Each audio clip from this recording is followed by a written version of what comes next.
Hi, this is Anne Stokes. I'm really looking forward to telling you about a new tarot deck that I've been working on for some time now. This is based around the elements and is called Elementals Tarot. With the advancement of science, we now know about the elements in the periodic table that make up all matter in this world. But many years ago, our ancestors didn't have this sophisticated technology, but they did have the right idea.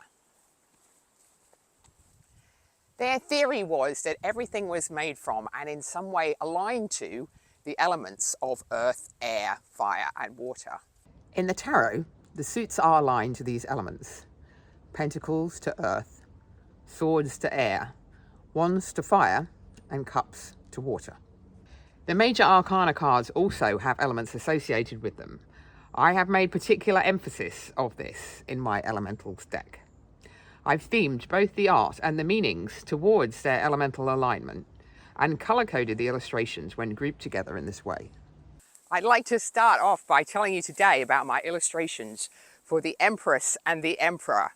Now, the Empress is an earth card and she represents fertility, the abundance of nature and the wonders of the earth. I pictured her in a kind of meditative sitting pose. She's contemplating the beautiful nature around her. She holds an egg in one hand. There's a little bee flying in the background, all sorts of natural things. But as much as she is kind of goddess-like, she's also quite powerful and a little bit intimidating in her expression. I gave her fairy wings, and there's also little details like there's a little stone on her head, on her heart, and on her stomach to kind of emphasize the connection that she has as the mother, as the nurturer, and as, you know, an all-powerful thinker.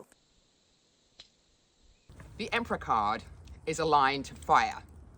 He sits on his golden throne with power and authority of a strong leader.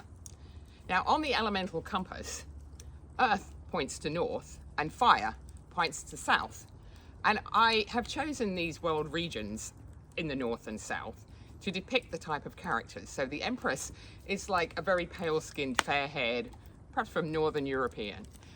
But the Emperor is dark-skinned, and the motifs in his armor and the surrounding throne room are of African and Egyptian style. The Emperor card is number 4, the symbol of a square. And this corresponds to order with the square's equal sides.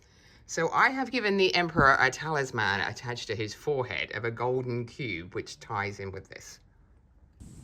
I'm going to tell you about my illustration for the Hanged Man card. Now, this traditionally is a young man hanging upside down by one leg from a tree.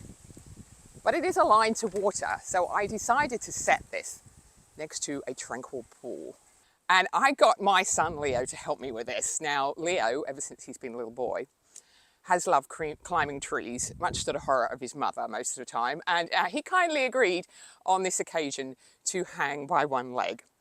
It's really useful for artists to use some form of photo reference. You know, I'm obviously quite proficient after all these years in my trade and can make up human anatomy, but just the naturalness of pose, like for this one, just the way his leg crossed, and even the way like his flesh on his face kind of hung slightly differently when he was upside down. That was really interesting to take that photograph and observe it. And I did intentionally make this look as much like Leo as possible. It's kind of a fun thing for me to have my son as this character in the deck. In the coming weeks, I look forward to telling you more about the art and inspiration behind this Elementals Tarot deck. And I will be launching it on the 20th September at the Elfia Fantasy Festival in the Netherlands.